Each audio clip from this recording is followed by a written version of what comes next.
코로나가 한참이었던 몇 해 전에 주일 아침 컨디션이 좋지 않아서 주일날 진료하는 교회 근처의 병원을 찾아가서 급하게 진료를 좀 보았습니다.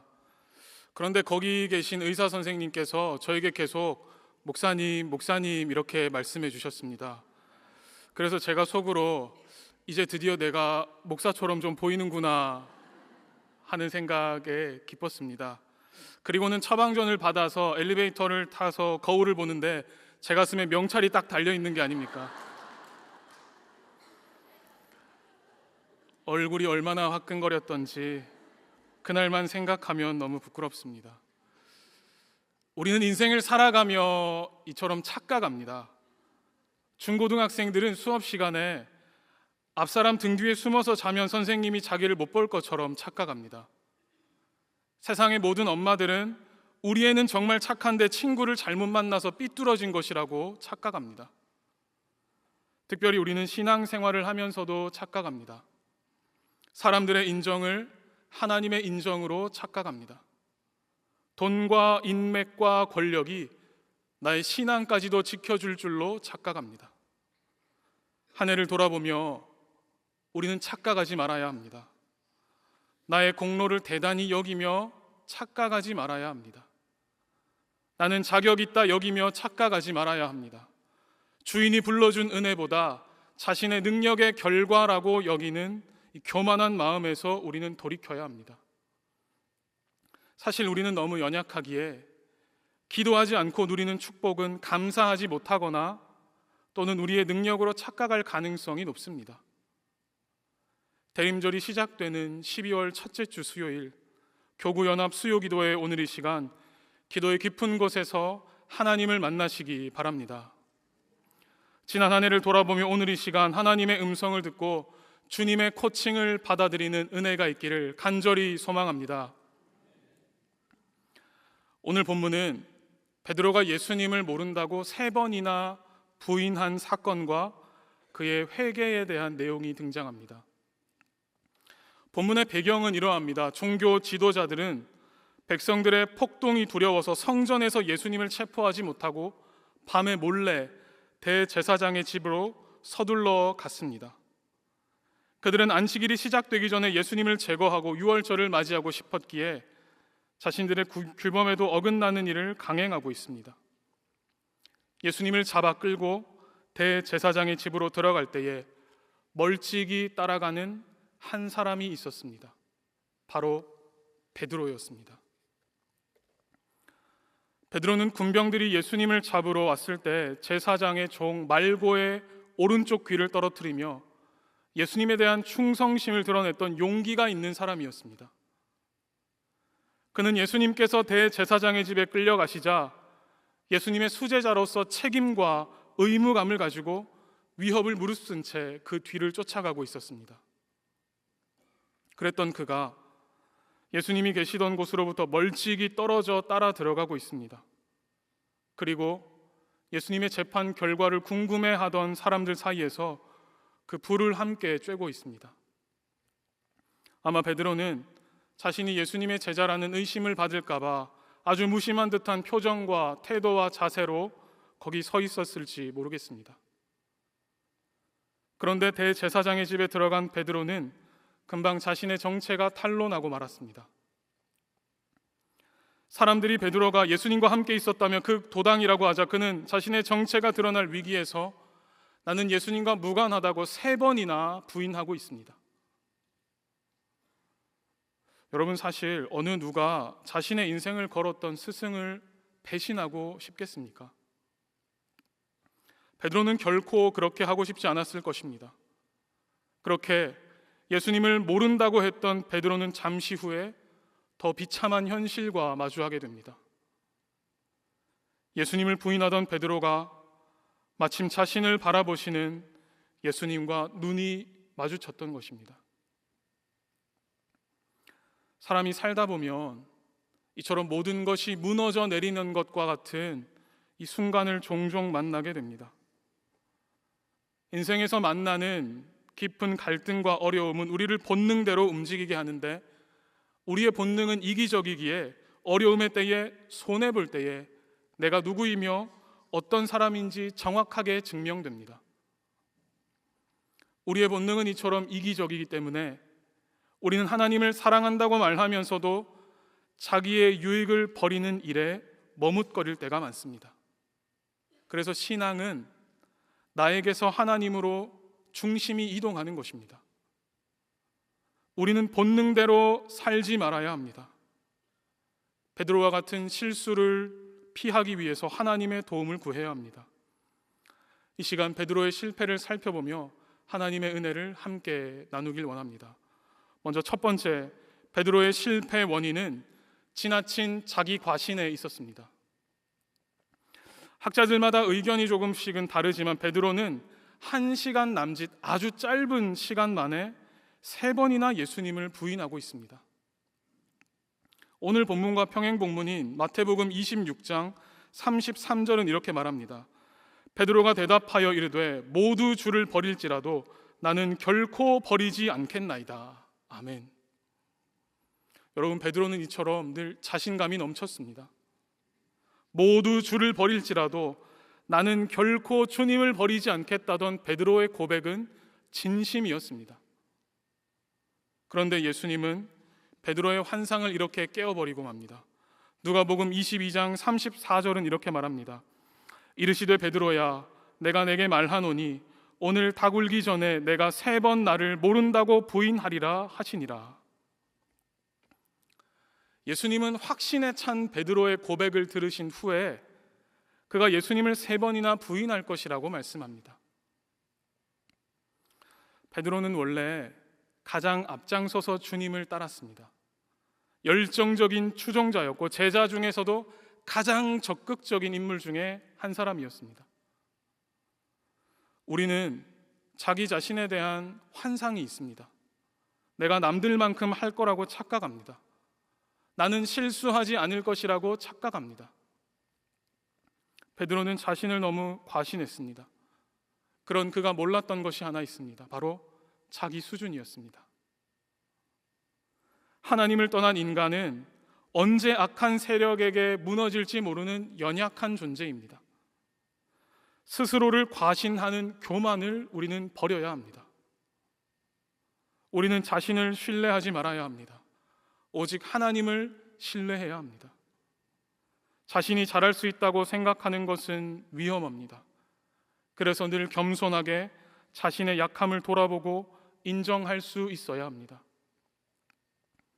우리의 한계점을 인식하고 자만하지 말아야 합니다. 나는 완벽하지 않으며 언제든지 틀릴 수 있음을 기억하며 말씀을 통해 나를 돌아보고 끊임없이 자기 객관화하며 살아가야 합니다. 세상의 리더십은 홀로 서기를 강조합니다. 그러나 하나님의 리더십은 하나님 옆에 끝까지 붙어 있기를 훈련합니다. 신앙생활을 하고 은혜를 받으면 받을수록 자신의 연약함이 보입니다. 점점 자신을 알아갈수록 말수가 줄어듭니다. 내가 뭘 하겠다고 말을 하는 것이 조심스러워집니다. 신앙이란 내 열정과 열심과 헌신을 드러내서 내가 이 정도 할 수 있다고 말하는 것이 아닙니다. 신앙의 출발은 나는 정말 어쩔 수 없는 사람이구나, 주님이 나를 통해 일하셔야겠구나라고 겸손하게 고백하는 것으로부터 시작합니다. 임진왜란 후에 유성룡은 징비록을 썼습니다. 징비록이란 지난 잘못을 징계하여 후환을 경계한다는 뜻입니다. 한마디로 실패에서 배우라는 뜻입니다. 우리도 베드로와 같은 실패의 밤을 벗어나기 위해 영적인 징비록이 필요합니다.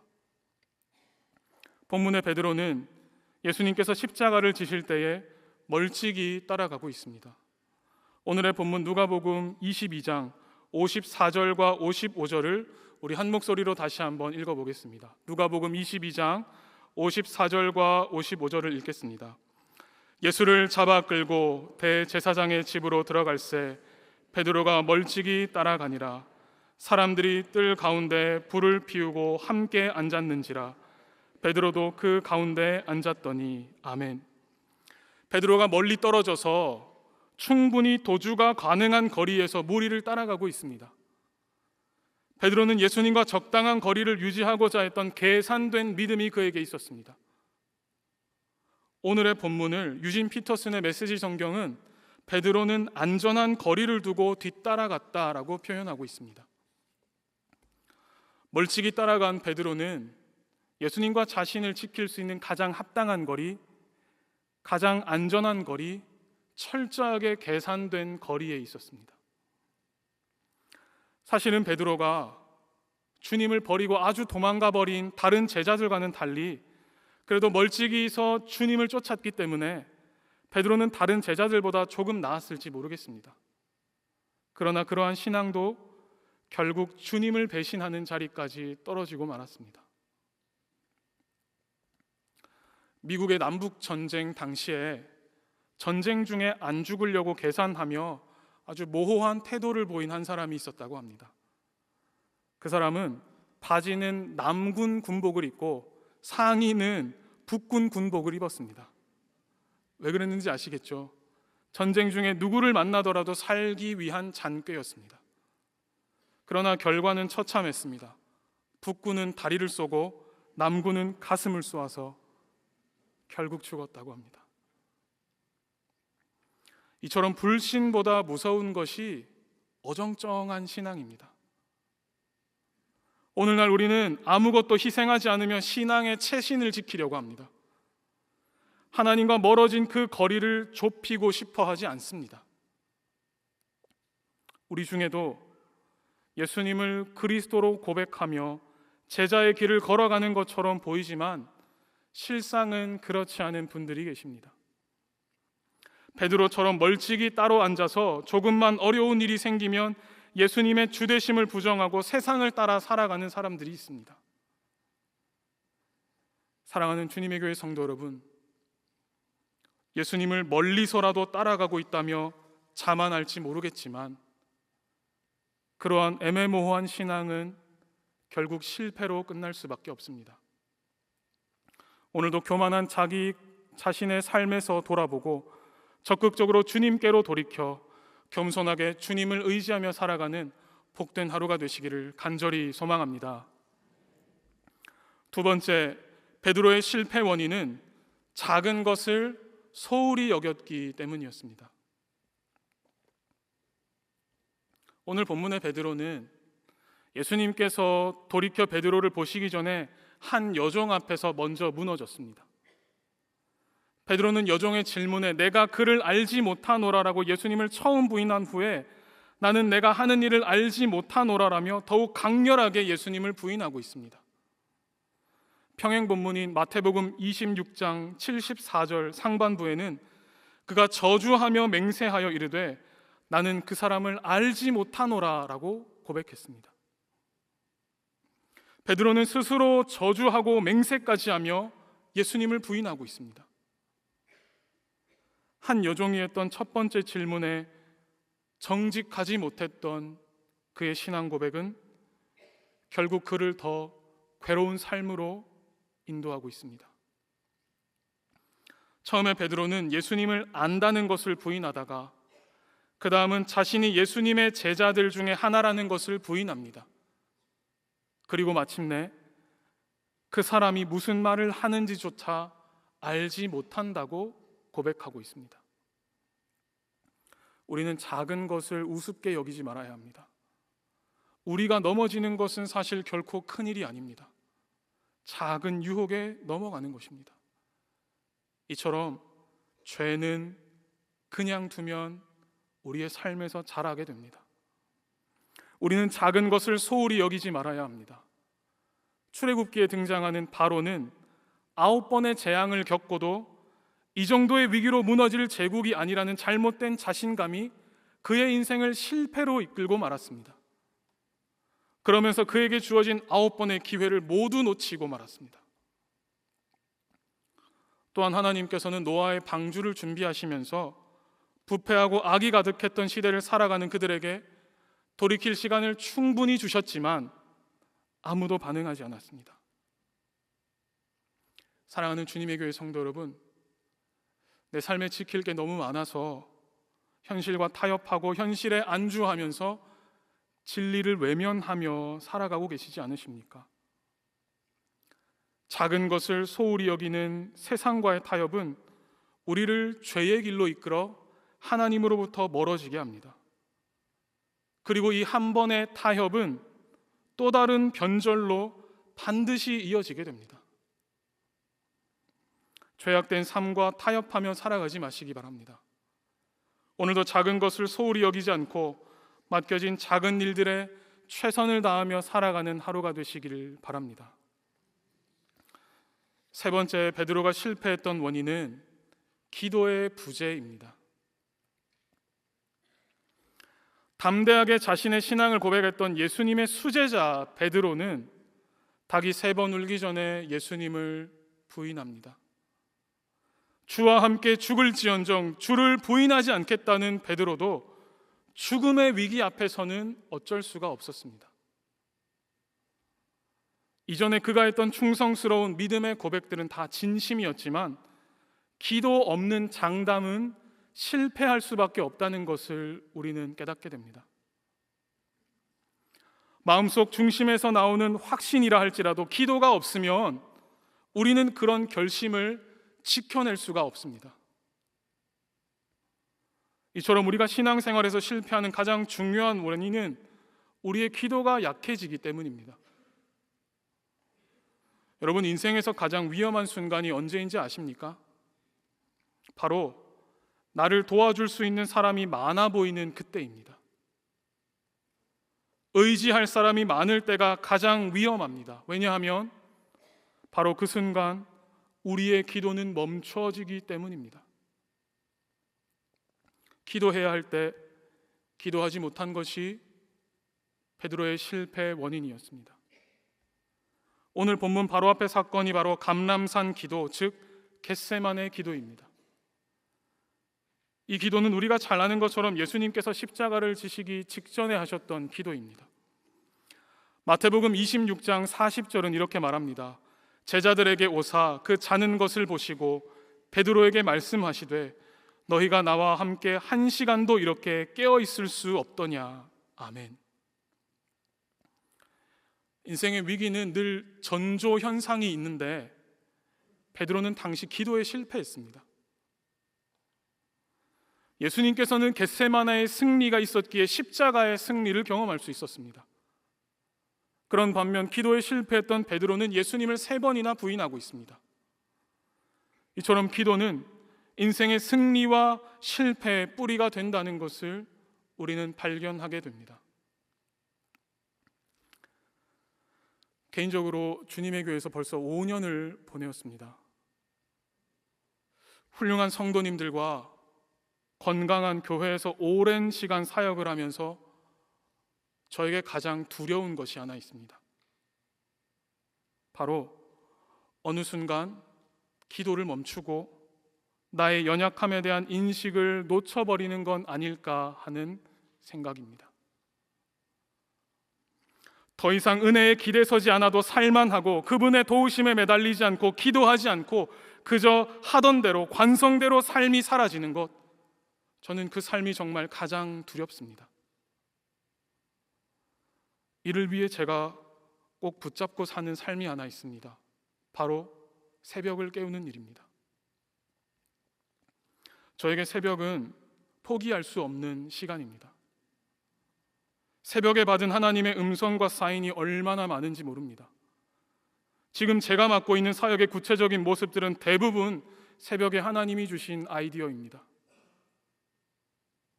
새벽 시간이 아니더라도 기도는 우리의 일상이 되어야 합니다. 기도는 하늘과 땅을 이어주는 일이며 하늘의 일이 땅에 실현되는 일입니다. 그래서 모든 것은 기도의 자리에서 결정됩니다.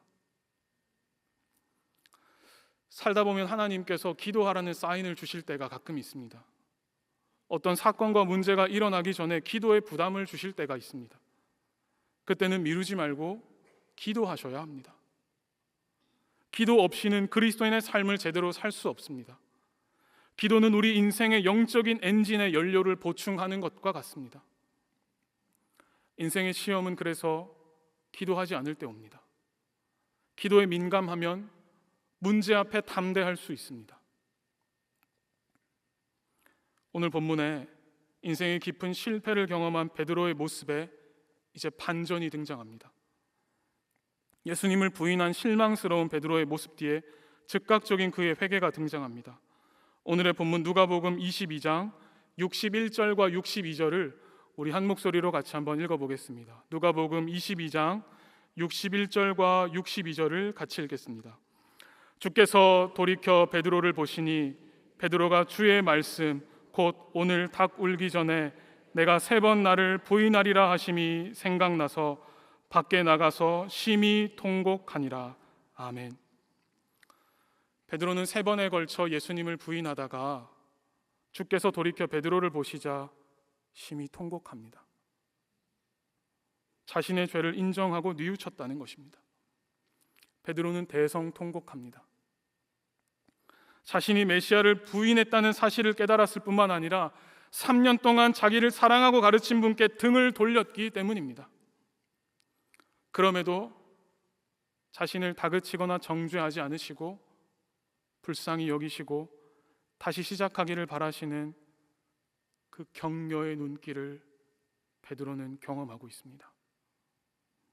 그리고 그 사랑과 긍휼의 시선 속에서 너는 돌이킨 후에 형제를 굳게 하라 하셨던 예수님의 말씀이 생각났습니다. 오늘날 대중매체의 유혹과 포스트 모더니즘은 우리에게 본능에 충실하라고 유혹합니다. 이런 세상의 유혹에 젖어서 살아가다 보면 우리는 내 마음이 끌리는 대로 살아가기 쉽습니다. 그리고는 죄의 책임이 나에게 있지 않다고 생각합니다. 다들 그렇게 살아간다고 합리화합니다. 시대가 어둡고 암울해도 회개하며 살아가겠다는 우리의 결심이 흔들리지 말아야 합니다. 죄를 지으며 살았던 이전의 삶을 핑계하거나 합리화하지 말아야 합니다. 하나님의 말씀을 기준 삼아 내 삶이 어디서부터 잘못되었으며 언제부터 변질되기 시작했는지 정직하게 돌아볼 수 있어야 합니다. 더 늦기 전에 회개하도록 나를 깨우쳐 달라고 기도해야 합니다. 이제라도 회개할 기회를 놓치지 말아야 합니다.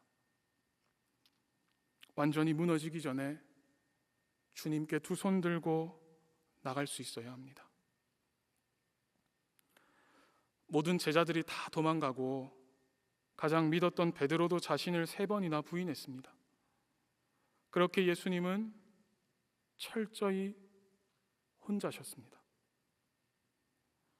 이런 상황에서 비록 자신을 3번이나 부인했지만 용기 있게 여기까지 따라온 베드로의 과거를 추궁하거나 질책하지 않으시고 예수님은 그를 따뜻한 눈빛으로 바라보십니다. 그 비참하고 참혹한 순간에도 예수님은 베드로를 먼저 찾으셨습니다. 사랑하는 베드로야, 나는 예전에 네가 말했던 죽음까지도 각오하고 모두 주를 따르겠다던 너의 고백이 나는 진심임을 믿는다.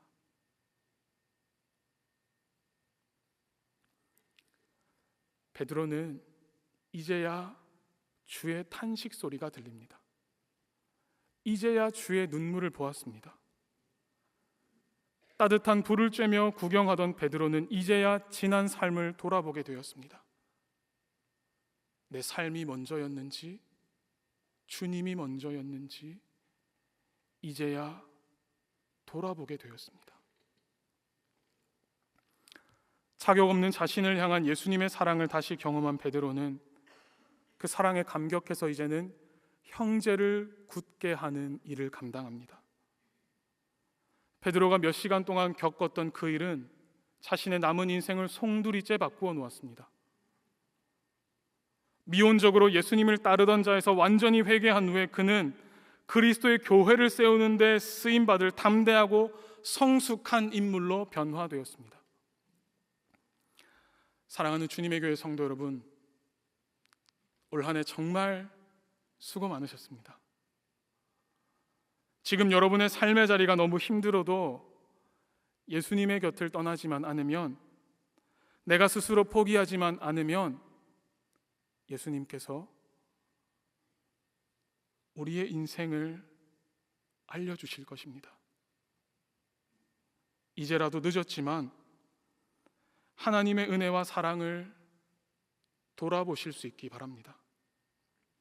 하나님께서 지금도 여러분을 기다리고 계심을 믿으시기 바랍니다.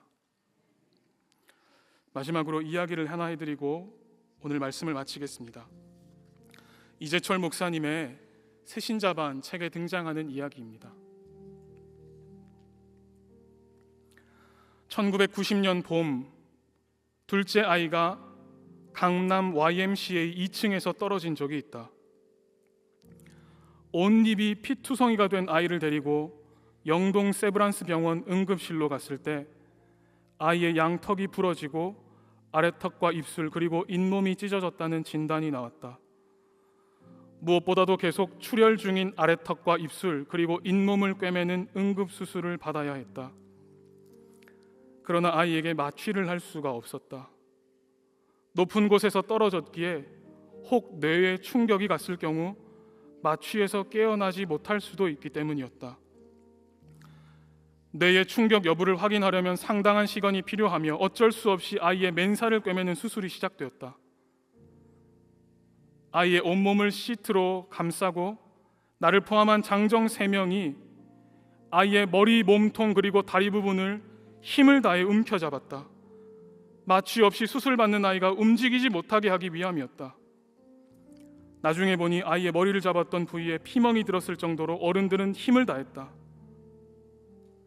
바늘이 맨살을 꿰뚫고 있는 때마다 아이의 몸이 마치 도마 위에 생선처럼 튀었다. 나는 그때 아이의 다리를 누리고 있었는데 자연히 나의 눈이 아이의 눈과 마주치게 되었다. 수술이 계속되는 1시간 내내 그 아이는 애절한 눈초리로 나를 바라보며 아빠, 나 좀 꺼내주세요. 아빠, 나 좀 꺼내주세요 하며 목이 쉬어라 울부짖었다. 사랑하는 자식의 처절한 울부짖음에 어찌 아비된 나의 마음이 편할 리 있겠는가. 아이가 울부짖을 때마다 나의 가슴이 갈갈이 찢어졌다. 아이의 턱과 잇몸에 바늘이 들어갈 때마다 나의 턱이 아프고 나의 잇몸이 아렸다. 그러나 나는 승구가 이제 곧 끝나 조금만 더 기다려라는 말 외에는 자식을 위해 해줄 수 있는 것이 아무것도 없었다. 나의 일생에서 그 순간보다 나의 무력감을 통감했던 적은 없었다. 그 아이는 눈에 넣어도 아프지 않을 나의 사랑하는 아들이다. 그 아이가 태어나던 날 나는 얼마나 감격했는지 모른다. 갓 태어난 아이의 얼굴을 들여다보며 아이에게 유익한 것이라면 내가 할 수 있는 모든 것은 다 해주리라 마음먹었다. 그러나 그 아이가 나의 도움을 가장 절실하게 요청했을 때 1시간이나 지속된 마취 없는 수술의 고통으로부터 그 아이를 구해낼 방도가 내게는 전혀 없었다. 참으로 인간은 무력하고 유한한 존재다. 모든 것을 다 할 수 있을 것 같으나 가장 중요한 것은 아무것도 하지 못한다. 사랑하는 자식이 위급함에 빠졌을 때 그의 구원자가 될 수 없음은 자지하더라도 자신의 생명과 직결된 물 한 방울 공기 한 모금도 만들지 못한다. 이처럼 무력하고 무능하며 유한한 인간에게 전능하신 하나님께서 친히 아버지가 되어주신다는 것은 얼마나 기쁜 소식인가. 한 해를 마무리하며 대림절을 보내는 이 시간, 자격 없고 연약한 우리에게 친히 아버지가 되어주시는 하나님의 은혜를 돌아볼 수 있기 바랍니다. 나를 향한 예수님의 사랑을 다시 한번 돌아보실 수 있기 바랍니다. 오늘 이 밤도 이제야 하나님의 은혜를 돌아보는 연약한 우리를 따뜻한 눈으로 바라보실 하나님의 사랑을 풍성하게 경험하는 우리 사랑하는 주님의 교회 성도님 한 분 한 분이 되시기를 예수님의 이름으로 축원합니다. 하나님 아버지, 나 혼자 살려고 이기적으로 행동했던 저에게 하나님 오늘도 다시 기회 주시니 감사합니다. 저의 연약함과 부족함을 탓하지 않으시고 저의 옳고 그름을 따지지 않으시고 나를 용납하시고 사랑해 주셔서 감사합니다. 하나님께서 늘 넘치도록 은혜를 베풀어 주셨지만 여전히 나의 상황에 따라 신앙 고백이 바뀌는 연약한 믿음을 가진 하나님이 죄인을 불쌍히 여겨 주시옵소서. 예수님을 믿어도 아직도 우리 가족과 내 자녀만을 향한 기복적인 기도를 하는 욕심 많은 저를 불쌍히 여겨 주시옵소서. 이제라도 하나님의 은혜를 돌아보고 하나님의 꿈을 품고 오늘도 주님 주신 기회를 선용하며 최선을 다해서 세상 사람들을 복음으로 인도하고 형제를 굳게 하며 살아가게 하여 주시옵소서. 여러 가지 인생의 어려움으로 인해 힘들어하시는 우리 사랑하는 주님의 교회 성도님 한 분 한 분을 찾아가 위로하여 주시고 은혜를 주시고 새 힘을 허락하셔서 살아계신 하나님을 깊이 만나는 복된 한 주 되게 하여 주시옵소서. 올 한 해도 겸손하게 주님을 의지하며 살아가게 하여 주시옵소서. 주께서 믿고 맡겨주신 작은 일들에 최선을 다하며 기도로 우리에게 주신 사명을 감당하게 하여 주시옵소서. 그래서 하나님의 은혜를 늘 돌아보는 인생 되게 하여 주시옵소서. 이 밤도 여전히 걱정과 두려움의 삶을 살아가는 이들을 하나님 친히 찾아가 위로하여 주시고 새 힘을 주셔서 하나님을 만나는 복된 밤이 되게 하여 주시옵소서. 감사드리며 모든 말씀 예수님의 이름으로 기도합니다. 아멘. 지금은 우리 주 예수 그리스도의 십자가 구원의 은혜와 하나님 아버지의 사랑과 성령 하나님의 위로 치유하심이 이제는 하나님의 은혜와 사랑을 기억하며 살아가기로 결단하는 사랑하는 우리 주님의 교회 모든 성도님들 위해 지금으로부터 영원토록 함께 하시기를 간절히 축원하옵나이다. 아멘.